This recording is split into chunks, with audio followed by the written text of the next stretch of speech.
Buenos dias, RGT85 here. Hope everyone is having a great day. I've been up since very early this morning because I forgot that I have painters coming to the house today. But you're not here to hear about my painting woes. You're here to hear about video game news. And we actually have a couple different stories that I definitely want to cover. First time on the channel, be sure to hit that subscribe button, like, comment, and share on the video. Without any further ado, let's talk about what's going on in the world of video games. We're going to start things off with Halo Infinite.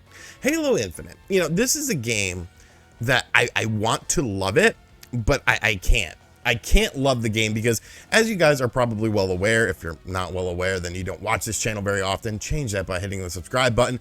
I don't play Halo for campaigns. I don't care about the campaign. I don't care about the story of Master Chief. I'm not going to watch the television show. None of that interests me. None of that interests me whatsoever. Space and Cortana and all this stuff, whatever. Like, that's cool if you're into it and you're into the lore of Halo and all that sort of stuff. But for me, it's always been about the multiplayer. That's the bread and butter of the Halo franchise. That's what I got into Halo to play, and that's what I still play Halo for. But when Halo Infinite came out, it was just like, holy shit, man.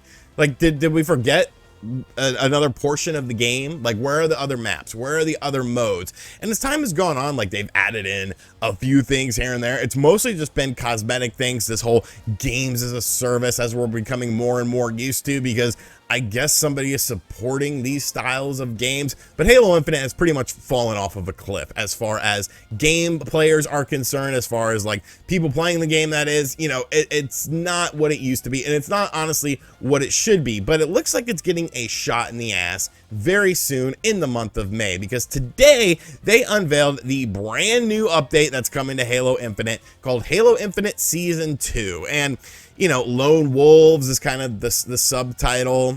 Okay, whatever. They tease some different maps here. They tease some different gameplay modes. According to some of the other information out there, it's going to be like an all-new battle pass. There's going to be new maps, new modes, all sorts of fun stuff to play in the month of May for Halo Infinite. And personally, like, I will probably revisit it because I just really enjoy the gameplay in Halo Infinite. But it's like, how many people did you alienate by not having this sort of content available on day one? How many people have you lost because they played Halo Infinite when it first came out? They played it for like a month and then that was it, because there wasn't enough substance there. There wasn't enough stuff to keep it, you know, fresh and to keep you wanting to come back for more. You can have all the timed events in the world that have these stupid little cosmetics and shit, but if you don't have the core gameplay, you don't have that loop, you don't have, you know, those maps and those modes that make things really fun, nobody's gonna want to play your game. So, I mean, personally, I will check it out again. Like, why not? Unless my May is just extremely busy, which,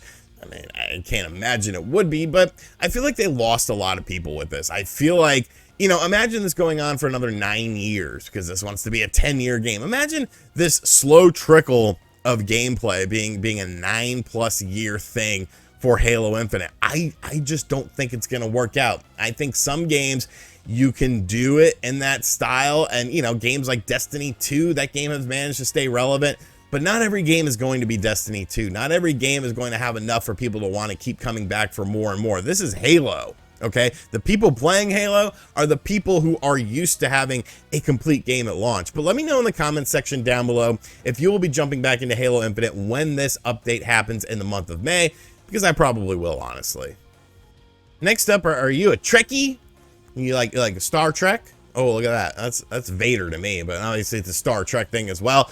A new Star Trek game has just leaked. Star Trek Prodigy Supernova. Now, there's evidently some event happening right now for Star Trek fans, Trekkies as they are known.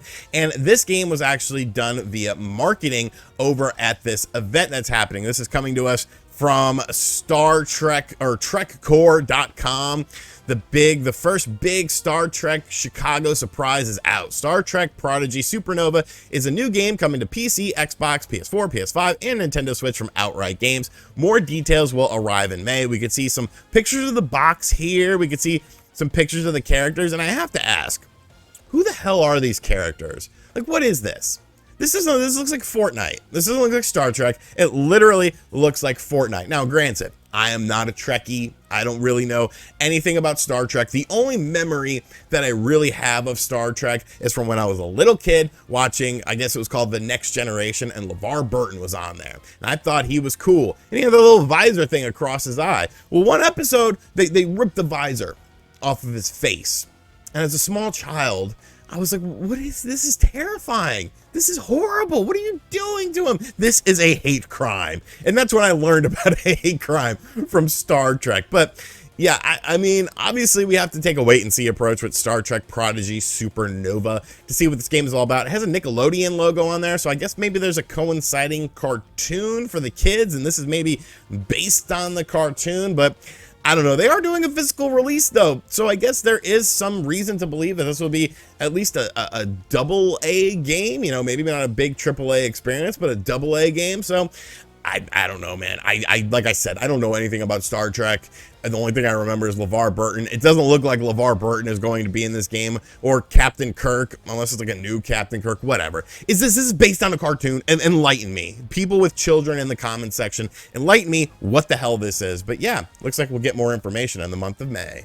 And finally, we have a big update that was just added to the Nintendo Switch, and one of its biggest games, I guess you could say, with Metroid Dread. Obviously, I haven't talked about Metroid Dread in quite a while. Whenever the updated sales figures come in, I'll kind of be forced to. Will we be at that 3 million mark?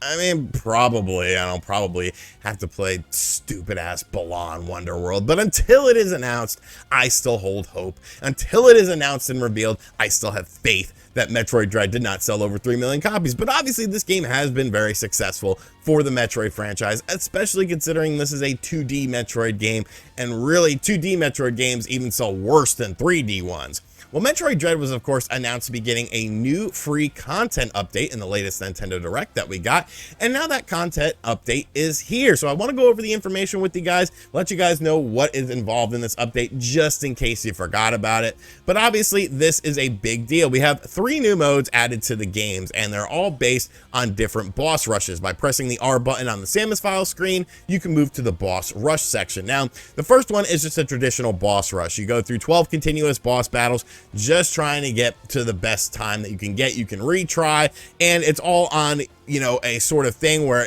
any damage you get is carried over until the next fight, but your weapons are fully restored. So pretty much a traditional boss rush mode here, but, you know, a welcome addition. Now, there's also a survival rush where you have to beat as many bosses as you can in a 5-minute time limit. Damage received and weapons spent are actually carried over into the next thing. So this is kind of the more challenging game mode than just the standard boss rush. I think that sounds kind of fun though. You know, you kind of have to, you know, plan out your attacks and maybe try to find some advantages that maybe you didn't realize existed in the main boss fight of the game. And then there's Dread Rush, which is essentially the same as boss rush mode, but if you get hit, you're dead. You're dead. That's it. That's it. It's game over. So 1 hit kills for Dread Rush mode. And, you know, I don't think many people will be trying that mode out. They might try it out, but I don't think many people will be successful at that mode. But overall, I think this is a good update. You know, I definitely didn't expect Dread to get any sort of substantial content sort of added to it. You know, I thought it was pretty much a one and done sort of thing. Obviously, it's a 2D action adventure Metroidvania game. So, you know, what more could you really add to it unless you're adding like more to the story and more to the overall world that you visit in this game? But I think adding in things like boss rush modes are very cool. It's very fun. It's good end game stuff. Now you have to have completed the game already in order to access the boss rush mode. Obviously there would be some spoilers if you haven't done that already, so it does make sense for that. But yeah, you know, I like this. Nintendo obviously kind of is embracing DLC like a lot more, and a lot of it has been sort of free stuff. Yes, there's the paid stuff like you get with The Legend of Zelda Breath of the Wild and Mario Kart 8 Deluxe, but there's also these free little updates that come along. Granted, if you have a physical copy of the game in 20 years from now, will you be able to download that update and get the boss rush mode? That's a conversation for another day. But as it stands, Metroid Dread getting more content is a good thing, and I guess we'll find out very soon my fate. Will I be playing Balan Wonderworld? I mean, probably. Alrighty, so that is going to do it for today's video. I hope you guys enjoyed it. Be sure to give me your thoughts in the comments section down below. Are you going to jump back into Halo? Is Halo Infinite's new Season 2 update going to be enough for you to want to play it?